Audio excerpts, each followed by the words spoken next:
તો હેલો વિદ્યાર્થી મિત્રો, હું છું પાર્થ મારડિયા અને સ્વાગત છે તમારું મારી આ ચેનલ લર્ન બાય પાર્થમાં. હવે આજે આપણે નવું ચેપ્ટર એક ચાલુ કરવાનું છે. ચેપ્ટર નંબર છે 7, એકાઉન્ટનું ભાગ પહેલાનું ચેપ્ટર નંબર છે 7. કયું કે ભાઈ ભાગીદારીનું વિસર્જન. શું? ભાગીદારીનું વિસર્જન. હવે જો ભાગીદારીનું વિસર્જન થાય ક્યારે? ભાગીદારી છે, ભાગીદારી પેઢીનું વિસર્જન થાય ક્યારે? તો આપણે પેઢીનું વિસર્જન આપણે કરી ક્યારે? તો કે ભાઈ એક, કાં તો પેઢી ખોટમાં હાલતી હોય, બરાબર. બીજું, કાં તો શું કે ભાઈ ત્રણેય ભાગીદારોએ એવું સંમતિથી નક્કી કર્યું હોય કે ભાઈ હવે આપણે પેઢી ચલાવવી નથી, બરાબર. તો શું થાય?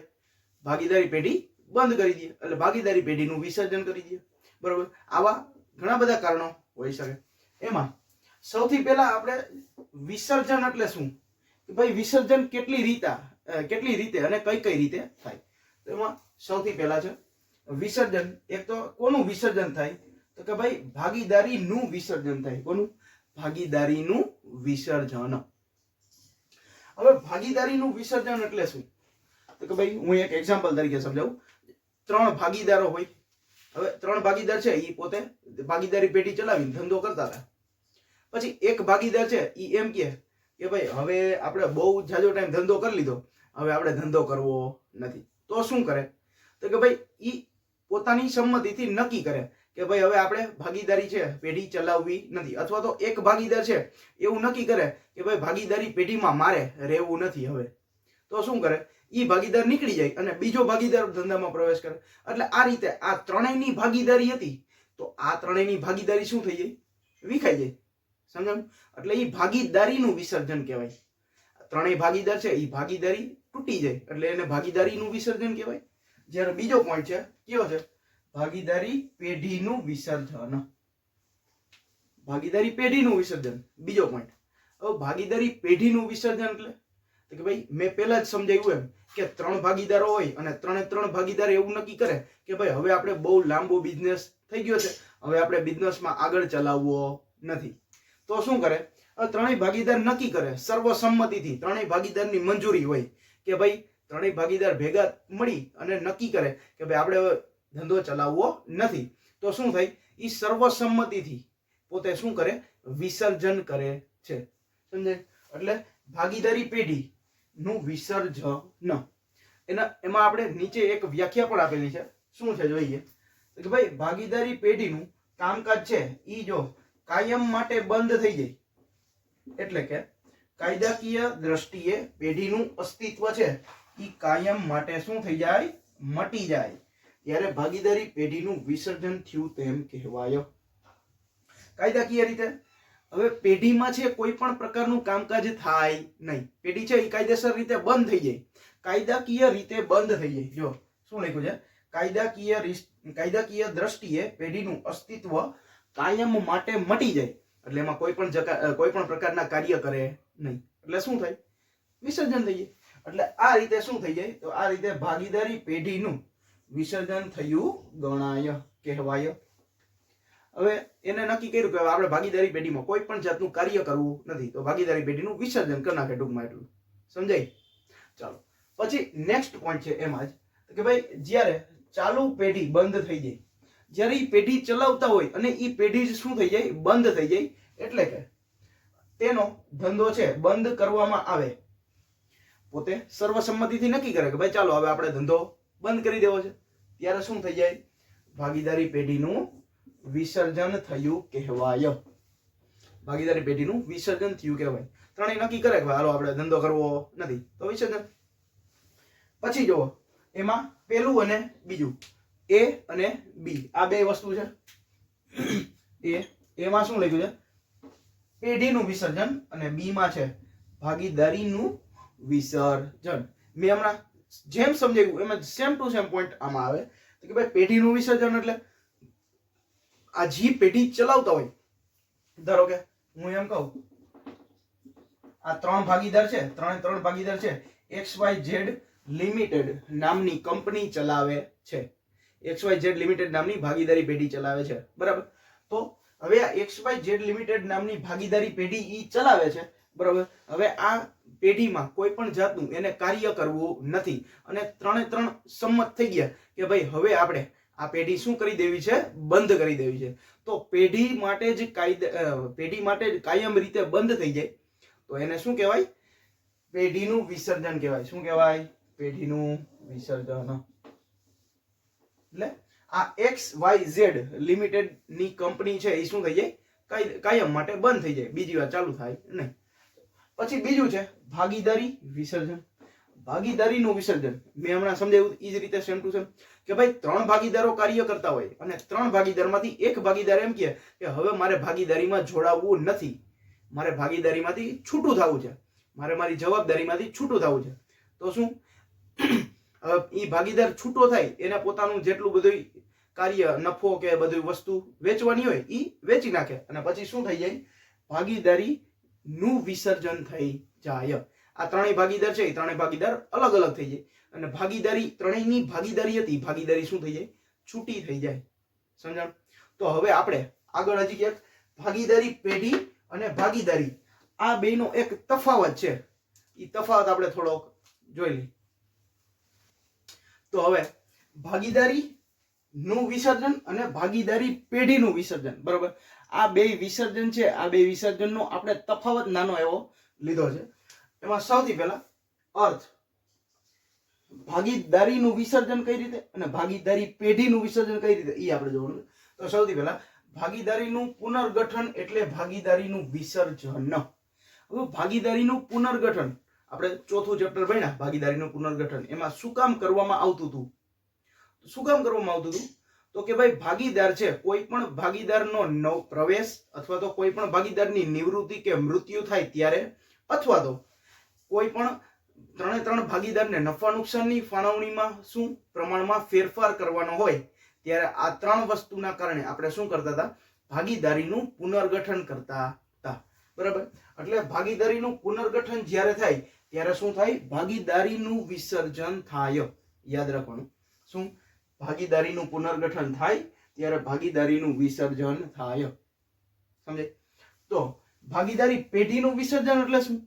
તો શું લખ્યું છે? તો કે ભાઈ ભાગીદારી પેઢીનો કાયમી અંત, ભાગીદારી પેઢીનો કાયમી રીતે અંત આવે ત્યારે ભાગીદારી પેઢીનું વિસર્જન થાય. જો ભાગીદારી પેઢીનો કાયમી અંત આવે ત્યારે ભાગીદારી પેઢીનું વિસર્જન થાય. સિમ્પલ વસ્તુ છે. શું છે? આમાં ભાગીદારીનું પુનર્ગઠન થાય તો ભાગીદારી વિસર્જન થાય, આમાં ભાગીદારી પેઢીનો કાયમી અંત આવે તો ભાગીદારી પેઢીનું વિસર્જન થાય. એટલું યાદ રાખવાનું. સિમ્પલ છે. ચાલો પછી બીજું છે પેઢીનું અસ્તિત્વ. હવે ભાગીદારીનું વિસર્જન થાય ત્યારે પેઢીનું અસ્તિત્વ રહે કે ન રહે એ આપણે જોવાનું છે. તો કે ભાઈ ભાગીદારીનું વિસર્જન થાય ત્યારે પેઢીનું અસ્તિત્વ છે ચાલુ રહે છે. હવે ભાગીદારીનું વિસર્જન થાય ત્યારે ભાગીદારી પેઢી તો બંધ થઈ જતી નથી, પણ ઓલા જે ત્રણ ભાગીદાર હતા એ ત્રણ ભાગીદારની શું ભાગીદારીનું વિસર્જન થાય છે, એ ત્રણેયની ભાગીદારી તૂટી જાય છે. સમજાય? ચલો તો આમાં જો શું આવે તો કે ભાઈ ભાગીદારી પેઢીનું, તો ભાગીદારી પેઢીનું વિસર્જન થાય ત્યારે પેઢીનો અસ્તિત્વનો શું આવે છે? પેઢીના અસ્તિત્વનો અંત આવે છે. હવે આપણે ભાગીદારી પેઢી જ આપણે ચલાવવાના નથી તો ભાગીદારી પેઢી બંધ જ કરવી પડે ને. સમજાણું? જો પછી છે ત્રીજું છે હિસાબી ચોપડાઓ. હિસાબી ચોપડાઓ એટલે કે ભાઈ હિસાબી ચોપડાઓ ચાલુ રહે છે. હવે ભાગીદારીનું વિસર્જન એટલે કે ભાઈ ત્રણ ભાગીદાર છે એ પોતાની ભાગીદારી છે એ મટાડે છે અથવા તો પોતાની ભાગીદારીથી છૂટા પાડે છે. બરાબર? ત્યારે હિસાબી ચોપડાઓ તો ચાલુ જ રહે, હિસાબી ચોપડા તો બંધ થાય નહીં. જ્યારે ભાગીદારી પેઢીનું વિસર્જન થાય, હવે આપણે આખી ભાગીદારી પેઢી જ બંધ કરી છે. બરાબર? તો ભાગીદારી પેઢીના હિસાબી ચોપડાઓ લખવાના હોય નહીં. ભાગીદારી જો શું લખ્યું છે? હિસાબી ચોપડાઓ બંધ કરવામાં આવે છે. પેઢીનું વિસર્જન થાય તો હિસાબી ચોપડા લખવાના હોય નહીં, બંધ કરી દેવાના. પછી એમાં ચોથું છે હિસાબોની પતાવટ. હવે જો હિસાબોની પતાવટ એટલે હિસાબોની પતાવટ થતી નથી, પરંતુ પુનઃ મૂલ્યાંકન ખાતામાંથી ઉદ્ભવતો નફો કે નુકસાન છે એ ભાગીદારોના મૂડી અથવા તો ચાલુ ખાતે શું કરવામાં આવે? વેચવામાં આવે. સમજાણું? કઈ રીતે? તો કે ભાઈ જો હવે પુનઃ મૂલ્યાંકન ખાતામાં હવે આપણે ભાગીદારીનું વિસર્જન થતું હોય ત્યારે શું કરવાનું હોય કે ભાઈ હિસાબોની પતાવટ થતી નથી, પરંતુ પુનઃ મૂલ્યાંકન ખાતામાં કાં તો નફો આવે કાં તો નુકસાન આવે, બેમાંથી ગમે એક વસ્તુ જ આવે. કાં નફો આવે કાં તો નુકસાન આવે. તો નફો અને નુકસાન આ બે વસ્તુ છે, એ બે વસ્તુ નફો થાય તો પણ ભાગીદારના મૂડી અથવા તો ચાલુ ખાતે વેચવાનો, અને ખોટ થાય તો પણ ભાગીદારના મૂડી અને ચાલુ ખાતે વેચવાનો. સમજાણું? ચાલો, એ જ રીતે ભાગીદારી પેઢીનું વિસર્જન થાય ત્યારે શું કરવાનું? તો કે ભાઈ એમાં શું થાય છે? તો કે ભાઈ હિસાબોની પતાવટ થાય છે, અને હવે આપણે પેઢીનો ધંધો આપણે પેઢી જ વિસર્જન કરી છે, પેઢીનો ધંધો જ આપણે બંધ કરી દઈએ છીએ, બરાબર? તો શું કરવાનું? એમાં પેઢીમાં જેટલી પ્રકારની મિલકત હોય ને બધી પ્રકારની મિલકત શું કરી નાખવાનું? વેચી નાખવાની. અને પછી આપણે ધંધાનું દેવું હોય, દેવું એટલે જવાબદારી, આપણા ધંધાની જેટલી જવાબદારી હોય એ બધી જવાબદારી શું કરવાની? ચૂકવવાની. એટલે આપણી મિલકત હોય, મિલકત વેચી અને જેટલા પૈસા આવે એટલા પૈસામાંથી આપણે ધંધાની જેટલી જવાબદારી હોય એટલી જવાબદારી શું કરી નાખવાની? ચૂકતે કરી નાખવાની. અને પછી જો પણ આપણી પાસે પૈસા વધે તો એ શું કરવાનું હોય? ભાગીદાર વચ્ચે નફા નુકસાનના પ્રમાણમાં વેચી નાખવાના હોય.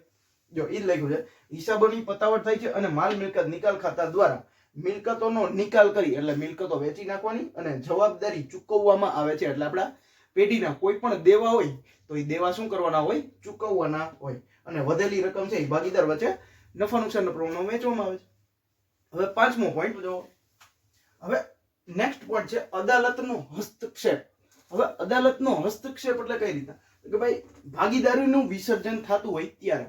હવે ભાગીદારીનું વિસર્જન સ્વૈચ્છિક રીતે હોવાથી અદાલતના હસ્તક્ષેપની જરૂરિયાત રહેતી નથી. હવે જો ભાગીદારીનું વિસર્જન થાય ને ત્યારે અદાલતની જરૂર પડે નહીં, અદાલત વચમાં આવે નહીં.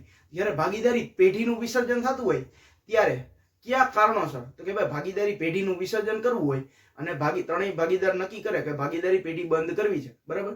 તો ત્રણેય ભાગીદારની સંમતિ હોય ત્યારે તો પણ ભાગીદારી તેમાં અદાલતનો હસ્તક્ષેપ જોઈ નહીં. પરંતુ હવે આ ત્રણ ભાગીદાર વચ્ચે ઝઘડો થાય અને એમાં એક ભાગીદાર એમ કહે કે ભાઈ હાલો આપણે ભાગીદારી પેઢી શું કરી દેવી છે? બંધ કરી દેવી છે.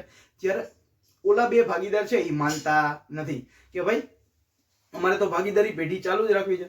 તો આ ભાગીદાર શું કરે કે ભાઈ અદાલત પાસે જાય. એટલે અદાલત શું કહે કે ભાઈ વાંધો નહીં, પેઢી બંધ કરી દો, બરાબર? તમારે ધંધો નથી કરવો, તમારે ઝઘડા કરવા છે તો પેઢી બંધ કરી દો. તો આ રીતે ઝઘડા થાય અને ત્યારે પરાણે ભાગીદારી પેઢી બંધ કરવી હોય ત્યારે અદાલતના હસ્તક્ષેપ દ્વારા શું કરવામાં આવે છે? ભાગીદારી પેઢીનું વિસર્જન કરવામાં આવે છે. પછી એમાં નેક્સ્ટ પોઈન્ટ કે ભાઈ અસર, લાસ્ટ પોઈન્ટ છે અસરનો. કે ભાઈ એનાથી અસર શું થાય?